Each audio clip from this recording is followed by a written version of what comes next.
Hello everybody, this is RBR Short Films 13, aka Ryan, and today I'm making a video of my review of Rob Zombie's 31. I saw this at an all-night event like a few weeks ago. I should have done this review a while ago. I've just been really busy with my movies, really busy. Guys, like I have a lot of things to announce with my movies and stuff. So I'm busy on that, and I'm working right now. So I'm gonna do this review and make it brief. Basically, there's these group of people that are the typical Rob Zombie characters. They cuss a lot, and I don't mind that. What's so weird about this movie is his characters are the least likable out of all of his movies. This is the characters that are least likable. I love the cinematography of this movie and all that stuff. And then like they get to the I cannot wait till the unrated director's cut. Rob Zombie does the best director's cuts, so I cannot wait for this because he's done Devil's Rejects director's cut, H2 director's cut, and so obviously the 31 director's cut's going to be kick ass. And I think that because he went through the MPAA so much, and it cut so much of his movie, is why the movie probably isn't the way he wanted to portray it in the way it was in the beginning. I'm sure the movie was a lot more violent, a lot more gruesome, more bizarre, but they probably cut that all from the film. And because it is a one-day event, you think they would just have it as NC-17. I mean, they weren't even promoting the movie on TV anyway. So, it could have been NC-17, The original Evil Dead is NC-17. And that movie's a classic. So, it proves to you the horror can be X, and it should be too, because, you know, uh, it, that way you don't have limitations with, language and violence and a bunch of content. In the MPA, they censor so much now, and they want people to be more sensitive to that kind of violence rather than people being thrilled by it.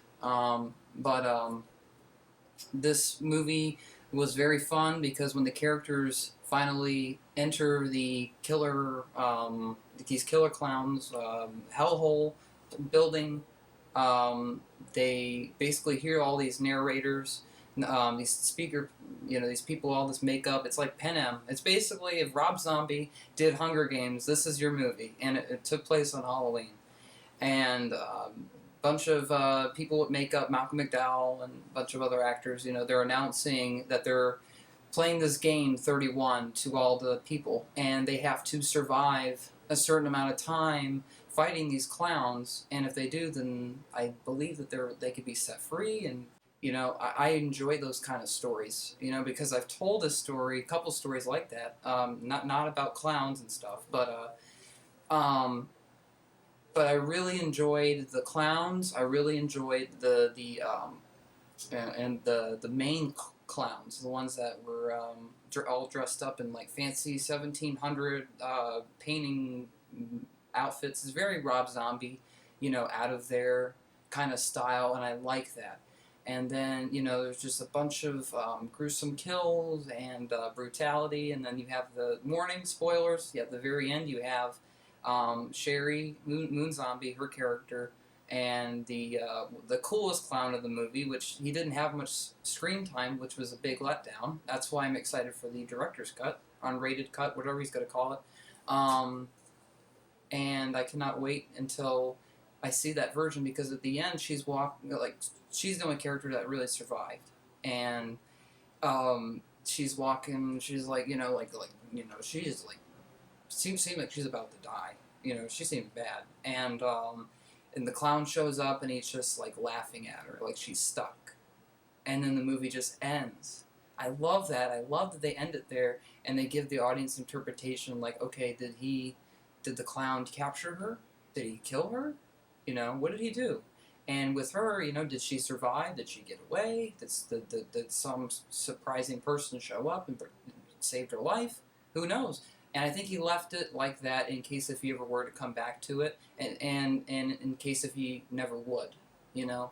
and I think that was really clever ending. And if that was an ending that had to be creative just for the MPAA, that may have enhanced the ending itself. You know, it may have, because that ending is really good.